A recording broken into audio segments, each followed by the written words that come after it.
एक शानदार बर्फ का महल में स्नो क्वीन रहती थी, जो बहुत खूबसूरत और नेक दिल थी। बर्फ से ढके हुए महल के करीब ही साहू नाम का गांव था, जहां लोग अक्सर बर्फ की मलका और उसके चमकते महल की कहानियां सुनाते थे। उनमें एक बहादुर सी लड़की थी, जिसका नाम नूर था, जो बर्फ के महल जाने और बर्फ की मलका से मिलने का ख्वाब देखती थी। एक दिन नूर ने बर्फ के महल जाने का फैसला किया। उसने अपने सबसे गर्म कपड़े पहने और दौड़ दूर तक चमकते महल की तरफ रवाना हो गई। सफर तवील और खतरनाक था, लेकिन नूर का अज़्म कभी कम न हुआ। जब नूर महल के करीब पहुंची, तो उसने देखा उसकी खूबसूरत दीवारें चमकते हुए बर्फ से बनी थीं और बर्फ के टुकड़े हीरों की तरह चमक रहे थे। वो बड़े दरवाजे के करीब पहुंची। नूर ने दरवाजे को छुआ तो एक परी नमोदार हुई। कौन हो तुम और यहां क्यों आई हो? नूर ने कहा, मैं बर्फ की मलका को देखने आई हूं। परी ने कहा, उसके लिए तुम्हें एक फूल लाना होगा, तभी यह दरवाजा खुल सकता है। और वो फूल तुम्हें जंगल में एक झील के किनारे मिलेगा।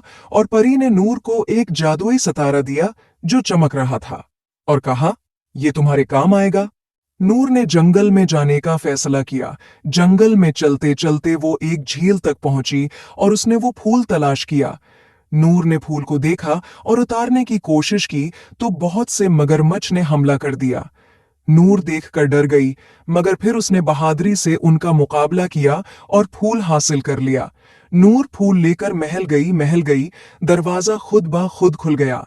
महल के अंदर हर चीज बर्फ से बनी थी, फर्नीचर से लेकर नाजुक फानूस तक। अचानक बर्फ की मलका जाहिर हुई, जो खालिस सफेद लिबास और बर्फ के क्रिस्टल का ताज पहने हुई थी। खुश आमदीद नूर, मैं तुम्हारा इंतजार कर रही थी। तुम्हारी बहादुरी और अज़्म ने तुम्हें यहां तक पहुंचाया है। नूर हैरत ज़दा होकर झुक गई। बर्फ की मलका ने नूर को शानदार बर्फानी मुजस्मे और दलक्ष बर्फानी बाग दिखाए।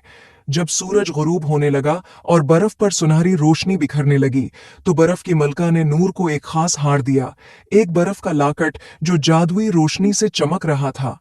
यह तुम्हारी हर मुश्किल में मदद करेगा, बर्फ की मलका ने कहा।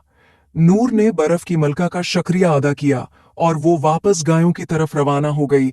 उम्मीद है